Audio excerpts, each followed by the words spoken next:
ईज़ेड student academy में खुश आमदीद। आज का जो हमारा सेशन है वो माइक्रो इकोनॉमिक्स को लेकर है। आज हम माइक्रो इकोनॉमिक्स में बात करने जा रहे हैं डिटर्मिनेंट ऑफ मार्केट डिमांड के बाद अब हमारी जो नेक्स्ट डिस्कशन है वो डेरिवेशन के ऊपर है, derivation of market demand. Basically मैंने लास्ट टाइम ये डिस्कस किया था लेकिन बहुत ज़्यादा डिटेल में था, तो उसको डिटेल में नहीं, इसको थोड़ा सा ईजी वे में हमने कोशिश किया कि आपको समझा दें, क्योंकि बाद दफ़ा ऐसा होता है कि वो डायरेक्ट अप्रोचेबल होता है, वो एडवांस लेवल पर होता है, तो ये थोड़ा सा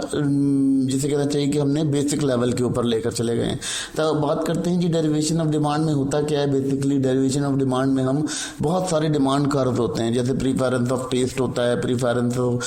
ऑफ इनकम होता है, प्रीफरेंसेस ऑफ प्राइसेस होता है, इस तरह के बहुत सारे कर्व्स होते हैं। अब जब हम उन कर्व्स का एनालिसिस करते हैं और एनालिसिस करने के बाद एक इंडिविजुअल कर्व्स बना देते हैं और एक अलग कर्व बन जाता है, बिल्कुल सेपरेट कर्व बन जाता है, तो वो कंडीशन हमारी यहाँ डेरिवेशन के तौर पे इस्तेमाल होती है, जिससे हम मार्केट डिमांड की डेरिवेशन करते हैं। यानी हमारे पास बहुत सारे कंज्यूमर इनकम है, कंज्यूमर प्रीफरेंसेस हैं, कंज्यूमर बिहेवियर्स हैं, इन तमाम कर्व्स को मिलाकर हम जो है वो एक जगह इसको ड्राइव करते हैं, तो ये हमारी डेरिवेशन ऑफ मार्केट डिमांड बनती है।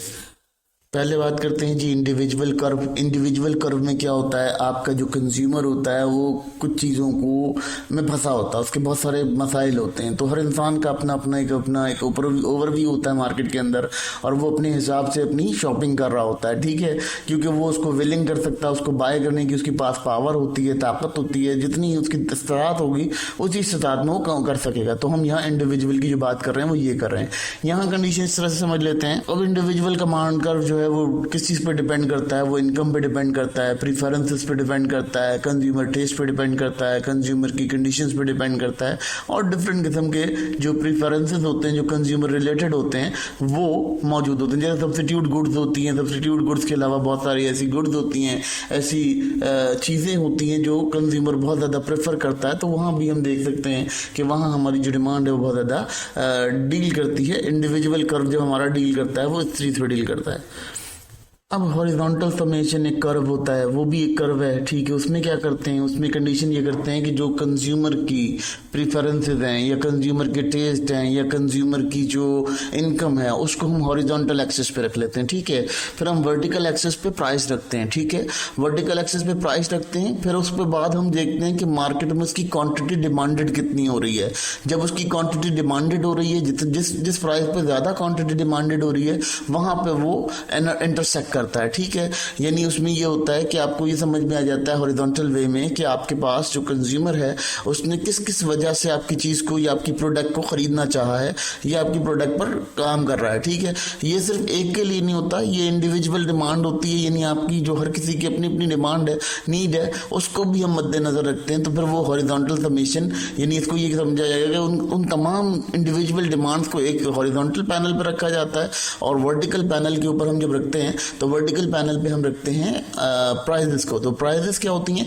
जब प्राइसेस रिमेन सेम होंगी तो ऑलमोस्ट वहाँ पर कोई फ्लक्चुएशन नहीं आएगी, लेकिन जैसे ही प्राइसेस शिफ्ट होंगी वैसे ही वहाँ पर जो है डिमांड में चेंज आएगा, या तो वो लेस हो जाएगी या वो इंक्रीज हो जाएगी, ठीक है। ये कंडीशन समझाना और समझना बहुत ज़रूरी है, क्योंकि डेरिवेशन ऑफ डिमांड बहुत माइनर और बहुत ज़्यादा जैसे कहना चाहिए डीप कंसेप्ट है, इसे समझना बहुत ज़रूरी है। क्योंकि जब आप being analyser, being sale analyser, being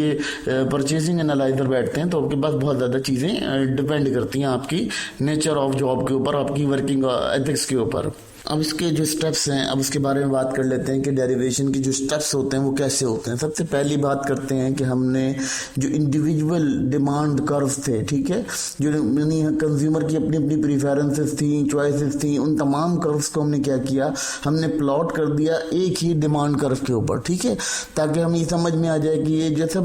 summation horizontal की हमने बात की, भी हॉरिजॉन्टल समेशन की जो बात की उसी से रिलेटेड ये कंडीशन आ गई कि यहाँ पर हमने क्या किया, तमाम जो कंज्यूमर था हमारी मार्केट के अंदर, उसकी जो भी डिमांड थी उनको हमने एक जगह पे जमा कर दिया और उसको प्लॉट कर दिया एक कर्व के अंदर, ठीक है। तो उसके बाद क्या किया, हर कर्व जो है वो एक क्वांटिटी को शो करा रहा था, स्पेसिफिक क्वांटिटी को शो करा रहा था, जिसको हमने क्या किया, इंडिविजुअल प्राइस पे लेकर गए, ठीक है। हमने क्या किया, हमने एक कांस्टेंट प्राइस रखी कि भाई जैसे लेट सपोज टमाटर की जो प्राइस थी वो 200 रुपये बताई, ठीक है, 200 से 400 हुई, 400 से 500 हुई, लेकिन उस दौरान भी एक एवरेज प्राइस क्रिएट हुई, यानी जो ज़्यादा अरसे चली, लॉन्ग टर्म चली, तो वो आपकी एवरेज प्राइस बन जाती है। जैसे आपने एक हफ्ते का अंदाज़ा लगाया कि जी डेली की प्राइस जो है वो चेंज होती रही, शिफ्ट होती रही। अब उसके अंदर क्या हुआ, आपने एक हफ्ते के अंदर जो प्राइस थी उसकी एवरेज प्राइस लगाई, उसकी एवरेज प्राइस पे कॉस्ट रख दी कि ये इसकी कॉस्ट है और इसकी कॉस्ट से निकाल लिया। जब आपने निकालेंगे तो आपको समझ में आ जाएगा कि आपकी जो एवरेज प्राइस है वो इंडिविजुअल प्राइस क्रिएट हो जाएगी।